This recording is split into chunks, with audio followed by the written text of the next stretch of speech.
Lève-toi et accomplis ta tâche d'être humain. Utilise ton temps avec intention plutôt que de rester inerte. Imagine que tu te réveilles un matin et que tu sens déjà le poids de la journée te ramener sous la couette.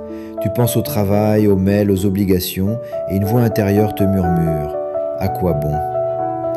Pourtant, il y a presque 2 millénaires, un homme se posait la même question. Cet homme s'appelait Marc Aurèle, empereur romain et philosophe stoïcien. Dans ses pensées pour moi-même, il se parle à lui-même. Le matin, quand tu es paresseux à te réveiller, pense à cette maxime. C'est pour une tâche d'homme que je m'éveille. Vais-je donc encore m'affliger en marchant à l'exécution du travail pour lequel j'existe ? Cette phrase est la base de notre voyage. On y entend sa propre lutte contre la paresse, mais aussi sa détermination à accomplir ce qu'il appelait l'œuvre d'homme. Notre script te propose d'explorer pendant 3 heures cette manière d'affronter chaque jour avec intention. On va comprendre pourquoi se lever est plus qu'un geste physique, c'est un acte philosophique. Nous allons parcourir les grands principes du stoïcisme, écouter les conseils de Marc Aurèle et les confronter à les exemples de la vie quotidienne. On s'inspirera aussi d'autres philosophes, Épictète, Sénèque, Socrate ou Nietzsche, de penseurs modernes et de témoignages contemporains. L'objectif, t'aider à faire de chaque matin un nouveau départ, non pas par injonction, mais par conviction. Comprendre notre perception. Le stoïcisme commence toujours par un constat. Ce n'est pas ce qui nous arrive qui nous perturbe, mais la manière dont nous le percevons. Dans une vidéo à succès, un spécialiste expliquait que ce qui nous stresse ou nous rend anxieux est souvent un problème de perception. Il compare nos réactions à 3 personnes face à une même canicule. L'une se plaint de la chaleur, l'autre adore ça, et la 3e reste indifférente.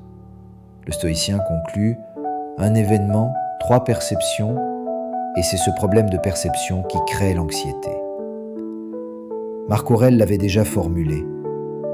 Ce qui trouble les hommes, ce ne sont pas les choses, mais les jugements qu'ils portent sur les choses. Exemple concret. Une invitation déclinée. Tu invites un ami à dîner 3 fois, il décline toujours.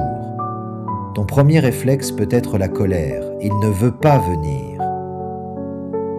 Mais si tu changes ta perception, tu imagines qu'il travaille tard, qu'il a des problèmes personnels ou qu'il est simplement épuisé. En adoptant cette nouvelle perception, la colère disparaît. Un examen raté. Tu rates ton permis de conduire. Au lieu de te dire « je suis nul », tu peux considérer que ne pas l'avoir eu t'a évité un accident parce que tu n'étais pas prêt. La même situation peut ainsi générer soit la frustration, soit un sentiment de soulagement. La perte d'argent. Tu perds une somme importante ou ta maison. Le stoïcien propose de relativiser en pensant à ceux qui vivent dans la rue. Au moins, je ne suis pas à la rue. Cela ne nie pas la douleur, mais change le regard que tu portes sur l'événement. Philosophie appliquée. Cet effort de perception est au cœur du stoïcisme. Les stoïciens considèrent que le monde est rationnel et que tout ce qui arrive est le résultat d'un enchaînement de causes. Vouloir que les événements se déroulent selon nos désirs revient à se condamner à la déception. Marc Aurèle rappelle d'ailleurs que le monde est imparfait et que la nature humaine est truffée d'imperfections. En changeant notre perception, nous reprenons le contrôle sur nos réactions. Nous cessons de dépendre des événements et commençons à dépendre de notre jugement. Dans la pratique, cela implique une attention constante à nos pensées. Conseil pratique. Observer ses pensées. Lorsque quelque chose t'irrite, demande-toi si ta réaction ne vient pas d'une interprétation personnelle. Écrire un journal peut t'aider à voir les choses sous un autre angle. Chercher des raisons alternatives. Comme le montrent les exemples ci-dessus, trouver des explications charitables à la conduite des autres réduit l'énervement. Cultiver la relativité, penser aux difficultés plus grandes d'autrui n'est pas un jeu de comparaison malsain, mais un rappel que nos problèmes ne sont pas universels. Accepter ce qu'on ne peut pas changer, une vidéo largement partagée sur les réseaux sociaux rappelait l'importance d'accepter ce qui n'est pas entre nos mains. Le narrateur racontait avoir prévu de faire du vélo un jour de tempête. Plutôt que de s'énerver parce qu'il pleuvait, il a accepté la pluie, a choisi de rester avec ses enfants ou de profiter de la balade sous la pluie. Cet exemple illustre l'un des enseignements majeurs de Marc Aurèle, distinguer ce qui dépend de nous de ce qui ne dépend pas de nous. Dans ses pensées, il écrit « Que la force me soit donnée de supporter ce qui ne peut être changé, le courage de changer ce qui peut l'être et la sagesse de distinguer l'un de l'autre. » Cette prière, reprise par de nombreuses traditions, rappelle que notre pouvoir est limité. La météo, le comportement des autres, l'ordre du monde, tout cela échappe à notre contrôle. En revanche, nos pensées, nos choix et nos actions nous appartiennent. Exemple de situation incontrôlable, la météo et les embouteillages. Hiver ou été, le temps ne répond pas à nos suppliques. Quand tu es bloqué dans un embouteillage, te mettre en colère ne fera pas avancer la file plus vite. Acceptation ne signifie pas résignation, on peut utiliser ce temps pour écouter un podcast ou respirer profondément. Le comportement des autres, la vidéo l'illustre avec humour, même en essayant de changer sa femme désordonnée pendant des années, le narrateur n'y est pas parvenu. On ne change pas les autres par la force, on peut seulement influer par l'exemple ou la communication bienveillante. Les événements extérieurs, guerre, crise économique, décisions politiques, aucun individu ne peut les contrôler seul. Le stoïcien recommande de se concentrer sur les petites actions possibles, aider son voisin, voter, protester avec dignité. Les bienfaits de l'acceptation, admettre nos limites calme l'esprit. Une fois que l'on distingue clairement ce qui dépend de nous et ce qui ne dépend pas de nous, on arrête de gaspiller son énergie sur l'impossible. Cette clarté est libératrice. Jean-Paul Sartre, bien que non stoïcien, rejoint cette idée lorsqu'il déclare « L'important n'est pas ce qu'on a fait de nous, mais ce qu'on fait de ce qu'on a fait de nous ». Conseil pratique, lister ce qui est sous ton contrôle. Face à un problème, écris 2 colonnes, ce sur quoi tu peux agir et ce sur quoi tu ne peux pas. Concentre ensuite ton énergie sur la première colonne. Cultiver la souplesse, quand un imprévu survient, essaie d'y voir une opportunité, rater un bus peut te permettre de marcher et de respirer. Réserver son énergie pour ce qui compte, plutôt que de ruminer, investis ton temps dans des actions. L'importance de l'action intentionnelle. Le message central de ce script est un appel à l'action intentionnelle. Lève-toi et accomplis ta tâche d'être humain, n'est pas une incantation abstraite. Elle invite à vivre avec un but, à se rappeler que nous avons été mis au monde pour participer à quelque chose de plus grand que nos plaisirs immédiats. Dans sa liste de citations, Marc Aurèle résume sa pensée. « Rappelle-toi que ta tâche est d'être un bon être humain.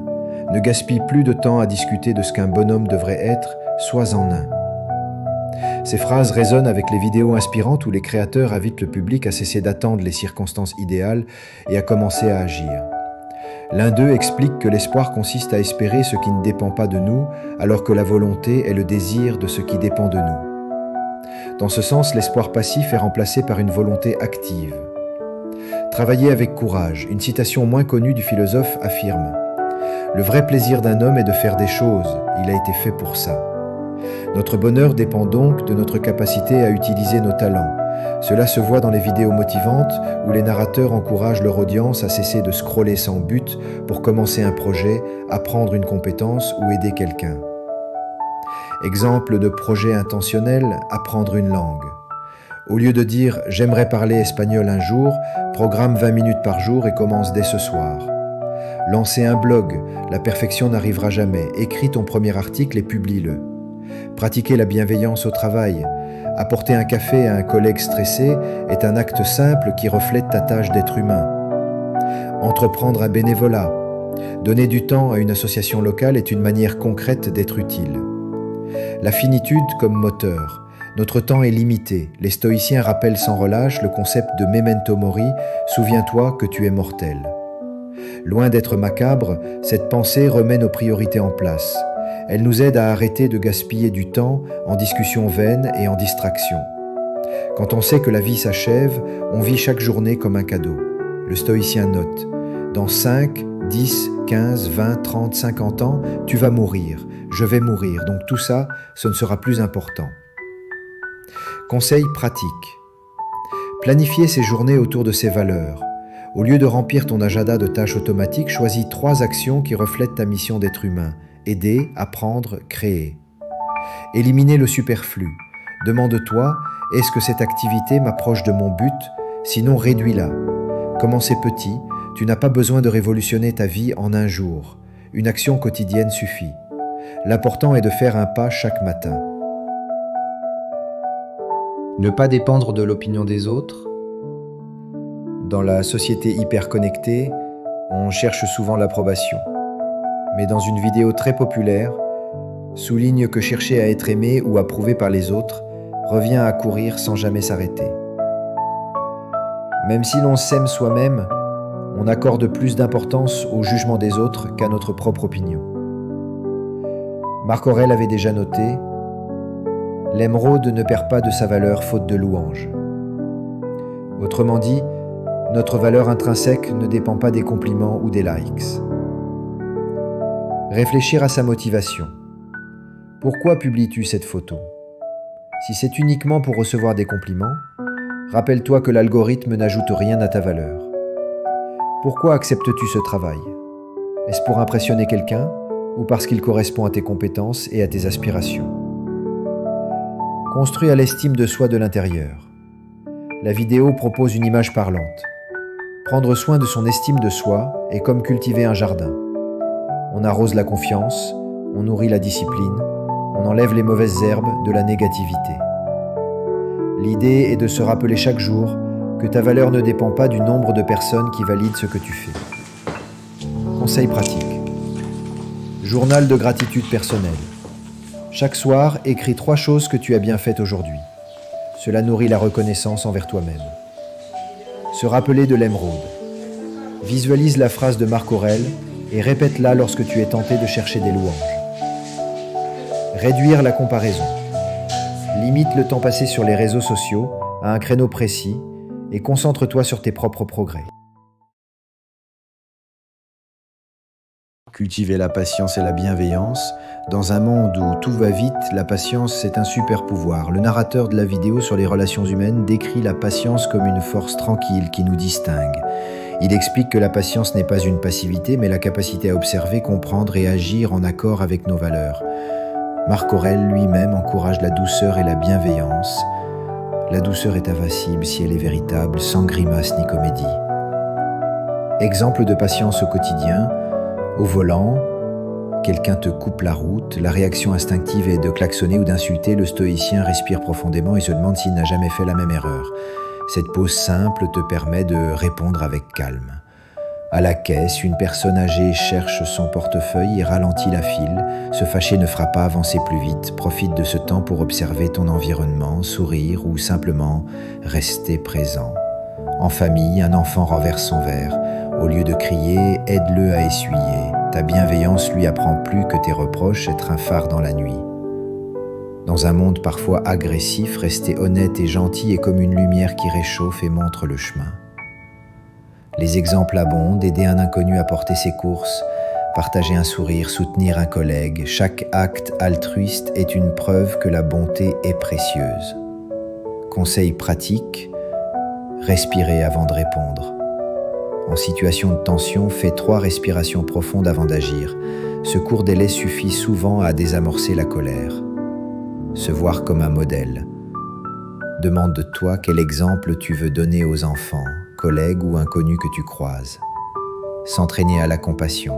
Essayons de comprendre les difficultés des autres. Un sourire peut être l'acte de bonté dont quelqu'un a besoin pour changer sa journée. L'importance d'être un modèle est de mener par l'exemple. On peut discourir sur les vertus, mais c'est en vivant ces vertus qu'on inspire les autres. Marc Aurèle disait « Ne regarde rien comme avantageux pour toi qui puisse te faire perdre le respect de toi-même ». Histoire inspirante, un médecin en temps de crise. Durant la pandémie, de nombreux soignants ont choisi de travailler sans relâche, non pour être applaudis, mais parce qu'ils considéraient leur travail comme leur devoir humain. Leur exemple a inspiré d'autres personnes à rester solidaires. Une employée qui refuse la corruption. Dans une entreprise où les pratiques malhonnêtes étaient monnaie courante, une comptable refuse de falsifier des chiffres. Elle est licenciée, mais son intégrité inspire des collègues qui dénoncent ensuite les fraudes. Un professeur bienveillant. Enseignant dans un quartier défavorisé, il arrive chaque jour avec le sourire, encourage ses élèves et voit leur potentiel. Au fil des années, plusieurs d'entre eux deviennent enseignants à leur tour, reproduisant son modèle. Conseil pratique, agir en cohérence. Fais ce que tu dis. Les enfants, les collègues et les amis sont sensibles aux incohérences. Exemplarité silencieuse. Il n'est pas nécessaire d'annoncer ses bonnes actions sur les réseaux sociaux. L'effet domino se crée par l'observation.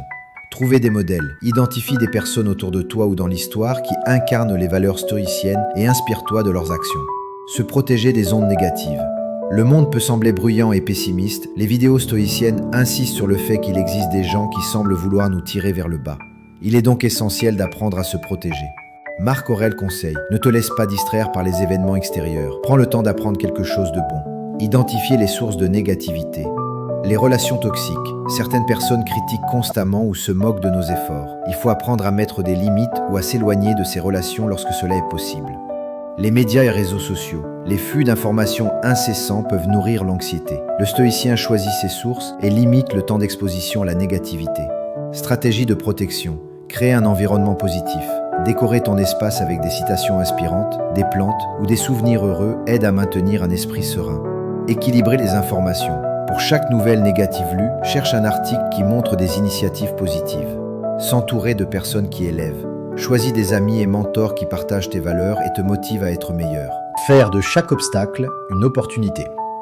Ryan Holiday, auteur moderne inspiré par le stoïcisme, a popularisé la formule « The obstacle is the way », l'obstacle est le chemin. Ce principe est déjà présent chez Marc Aurèle, qui encourage à voir les difficultés comme des occasions de se renforcer. Exemple inspirant. Le paraplégique devenu athlète. Après un accident de voiture, un homme perd l'usage de ses jambes. Plutôt que de se laisser abattre, il se met au handisport, participe à des marathons en fauteuil roulant et inspire des milliers de personnes. La start-up qui surmonte la crise. Une jeune entreprise voit son marché s'effondrer, ses dirigeants utilisent la crise pour pivoter vers un secteur plus durable. L'étudiant en échec scolaire. Renvoyé de son école, il découvre une passion pour la photographie. Ses photos deviennent virales et il crée ensuite une entreprise florissante. Conseil pratique. Changer de perspective face aux obstacles. Demande-toi ce que tu peux apprendre de la difficulté. Cultiver la résilience. Accepter la douleur et la transformer en motivation est la base de la résilience. Les stoïciens ne prônent pas l'absence de sentiments mais leur gestion. Imaginez le pire pour mieux agir, préparation négative. Les stoïciens pratiquaient la premeditatio malorum qui consiste à imaginer les pires scénarios pour s'y préparer mentalement. Cela réduit la peur et augmente la capacité d'adaptation. Savoir se reposer et se ressourcer. Être stoïcien ne signifie pas être un robot. Marc Aurèle souligne la simplicité, détends-toi prudemment. Un esprit calme et reposé est plus apte à agir avec sagesse. L'importance du repos. Sommeil suffisant, se lever pour accomplir sa tâche d'homme requiert un corps reposé, activités ressourçantes, marche en nature, méditation, lecture. Ces moments nourrissent l'esprit et préparent à l'action. Déconnexion numérique. Parfois, se reposer, c'est aussi laisser son téléphone dans une autre pièce pour quelques heures. Conseil pratique. Planifier des pauses. Bloque des créneaux sans travail ou obligation chaque semaine. Pratiquer la gratitude. Avant de dormir, repense aux choses positives de la journée.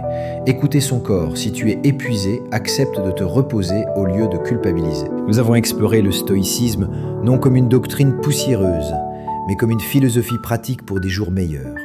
Pour récapituler, change ta perception. Ce qui te fait souffrir, ce ne sont pas les événements eux-mêmes, mais le jugement que tu portes sur eux. Distingue ce qui dépend de toi et ce qui ne dépend pas de toi. Accepte ce que tu ne peux pas changer et concentre-toi sur tes actions. Agis avec intention. N'attends pas les circonstances idéales. Rappelle-toi que tu es là pour accomplir ta tâche d'être humain.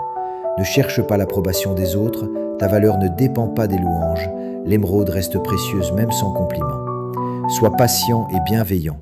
La douceur et la patience sont des forces, non des faiblesses. Sois un exemple, tes actes inspirent plus que tes mots. Protège ton esprit, éloigne-toi des influences négatives et entoure-toi de bonnes énergies. Transforme les obstacles en opportunités. Chaque épreuve peut devenir un moyen de grandir. Prends soin de toi. Le repos et la simplicité t'aident à rester concentré. Le matin, quand le réveil sonne et que la tentation de rester inerte surgit, rappelle-toi ces enseignements. Lève-toi non par obligation, mais par choix. Agis non pour faire plaisir aux autres, mais pour honorer ce que tu es. Travaille non par vanité, mais pour contribuer à cette œuvre d'être humain. Et surtout, vis chaque jour avec intention, comme si c'était un présent précieux. C'est ainsi que les conseils de Marc Aurèle t'aideront à créer des jours meilleurs.